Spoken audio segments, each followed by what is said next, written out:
Shalom, shalom, and welcome. Welcome to Endtime Reflections. My name is Symmanayah, if you're tuning in for the first time. This is the 11th installment of Endtime Reflections. The 11th installment.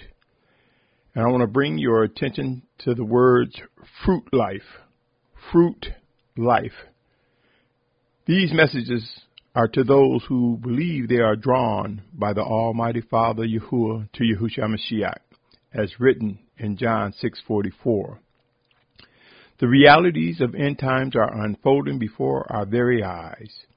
In this installment of End Time Reflections, I present the importance of fruit life. Why? Why?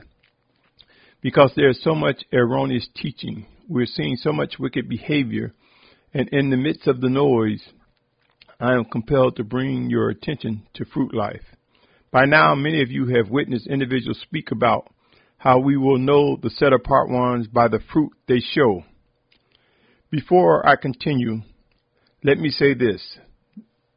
The views expressed in these podcasts do not necessarily reflect the owners, management, or shareholders of this media platform. With these words said, let's get started on the subject of fruit life. Believe it or not, there are things we call simple, but are very important. We have grown to take them for granted. For example, breath, our heartbeat, a sound mind, the ability to move around. We tend to ignore these are made possible by the word of the Almighty Yahuah. We tend to disregard Deuteronomy 8:3, which lets us know that man doesn't live by bread alone, but every word that proceeds out of the mouth of the Almighty Father. On the matter of fruit life, who among us has given thought to how we get fruit, natural fruit? One could ask the question, what came first, the seed or the fruit? I submit to you that Abba Yahuah created things first. Then as the plants matured and produced fruit, the seeds came. Mature plants produce fruit, whether we realize it or have given thought to it. And within these fruits are seeds for procreation, for replication. Whether it be fruit, vegetables, or any other plants, the seeds come when the plant matures.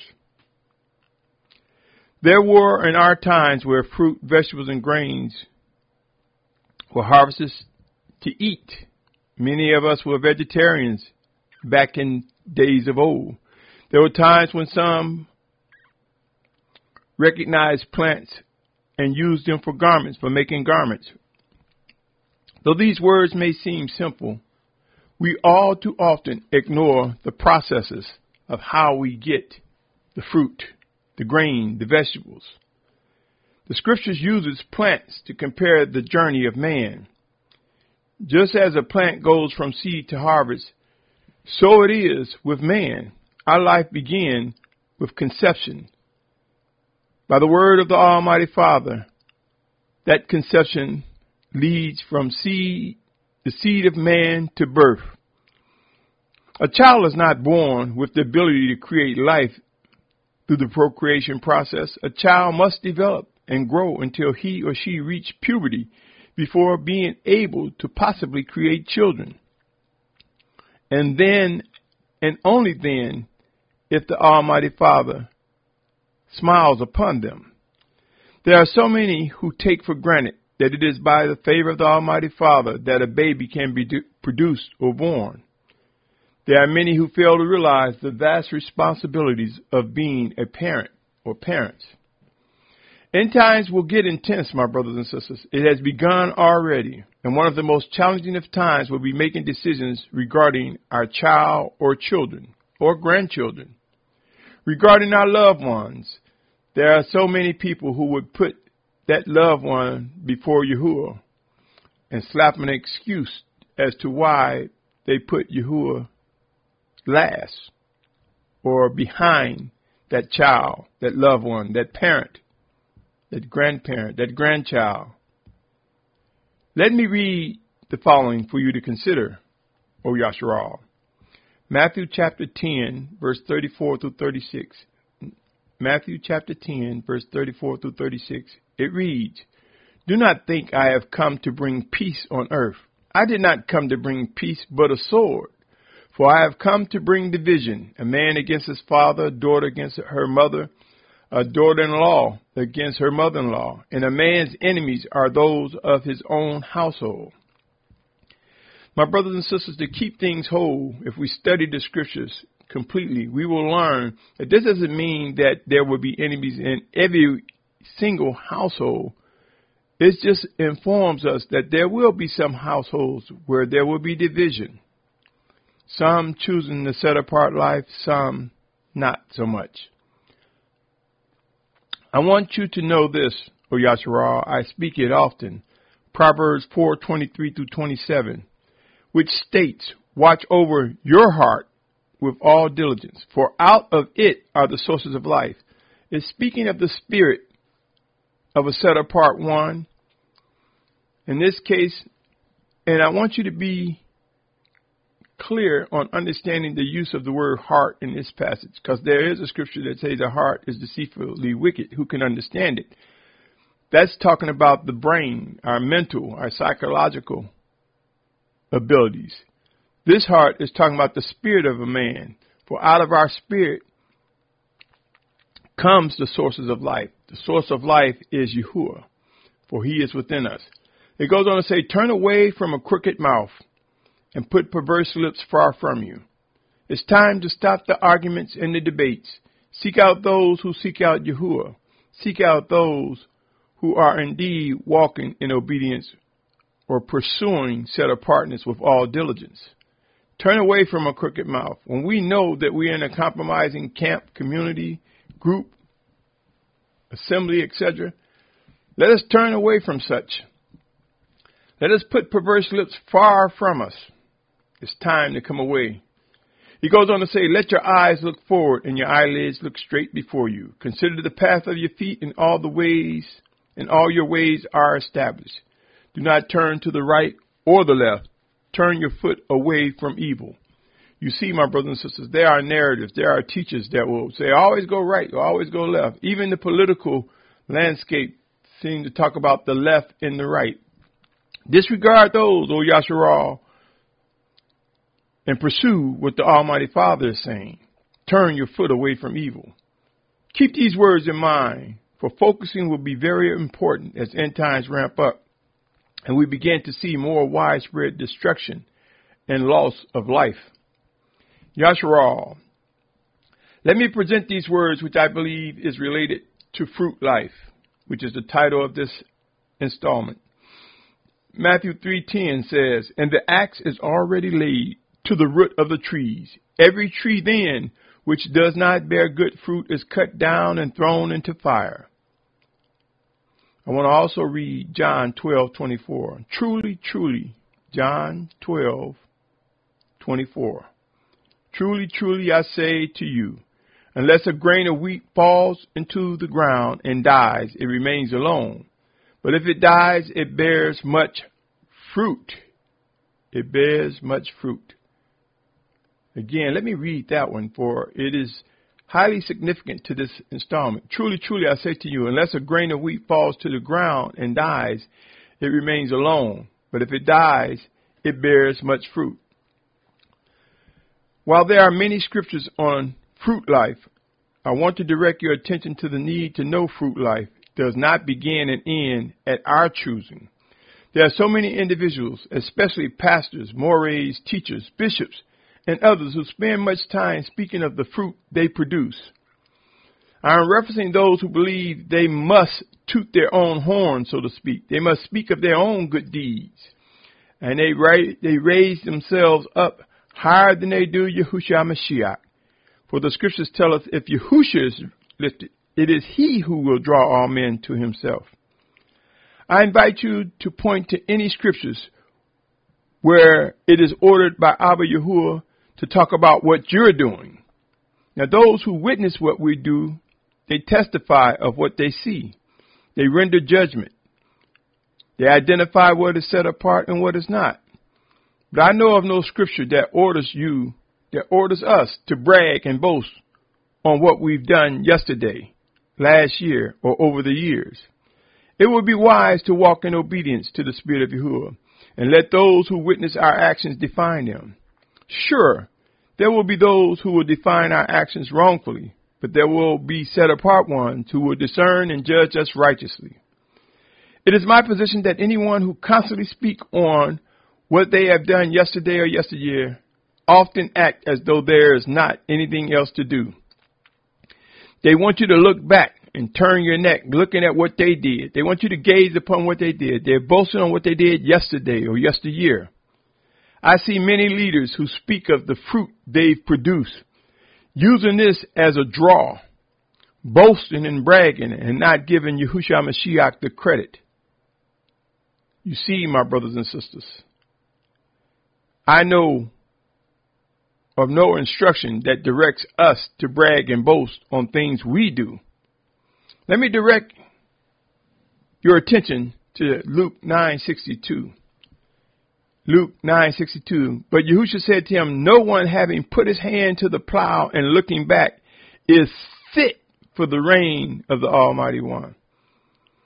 My brothers and sisters, history, yesterday, yesteryear, is a schoolmaster. It's a teacher. We learn lessons. But bragging and boasting on what we did in an effort to try to manipulate and use people and lead people astray is wicked. To those who hear these words who are leaders, failure to yield to reproof and correction will make the discipline of the Almighty Father more intense, and if necessary, sickness unto death.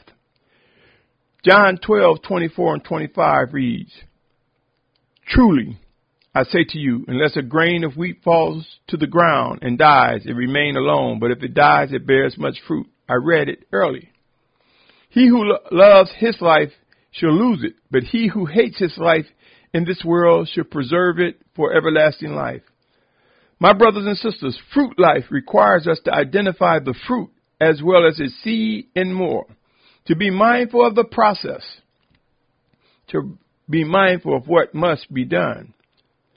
Matthew 7:16 through 20 reads, by their fruits you shall know them. Are grapes gathered from thorn bushes or figs from thistles? So every good tree yields good fruit, but a rotten tree yields wicked fruit. A good tree is unable to yield wicked fruit, and a rotten tree to yield good fruit. Every tree that does not bear good fruit is cut down and thrown into the fire. So then, by their fruits you shall know them. Please be advised that fruit life have many moving components. It requires ongoing actions in order to continue to exist. When the Spirit of Yahuah speaks of by their fruit you should know them, it should be an ongoing process, producing seeds of set apartness, producing actions and contributions that lead us to better improve our worship and obedience before the Almighty Father. Just as natural fruit have many moving parts, so it is with our spiritual life. Those who toot their own horns or speak of their own deeds will discover that pride comes before a fall. Those who speak of what they did in times past from yesterday and further back often try to sell this as a reason you should follow them or trust in their leadership, opposed to trust in Yahusha. Be advised, fruit life requires us to focus forward and to ensure that the existence of the Spirit of the Almighty Father is with us, working in us, through us, one towards another. Consider these words, O Yashar'al. My brothers and sisters, the time is now to recognize fruit life and how it relates from seed to maturity. Not spend so much time talking about what we did yesterday or last year. The time is now. As end times ramp up, as uncertainty swells, the time is to focus on what we are to be doing now and going forward. There will be brothers and sisters testifying of the deeds of another. But to spend time speaking of your own deeds could be problematic and create deception. Yashar'al, O Yashar'al, set apart nation of the Almighty Father, let us, in the midst of all this uncertainty, begin to discern and discover what must and will come to be as we press forward in this set-apart journey. It would be wise to know how to correct or come away from those who prefer to lift themselves up, pat themselves on the back, versus lifting up Yahusha Mashiach. Yashar'al, my brothers and sisters, this journey is a journey that can be defined as a spiritual battle. It is a journey that we can truly say brings about warfare. So do you think, O Yashar'al, that it is a time for games, that it is a time for stroking our egos? It's a time for excuses? No, O Yashar'al. Let us take heed to John 12:32. For here the Mashiach Yahusha is quoted as saying, and I, if I am lifted up from the earth, shall draw all men unto myself. My brothers and sisters, and it goes on to say, this he said, signifying by what death he was about to die. Yahusha was lifted up. The sacrifice was made. The resurrection came. And the Almighty Father sent a set-apart Spirit, all in Yahusha's name. I invite you, O Yashar'al, to begin discussing the matters of fruit life.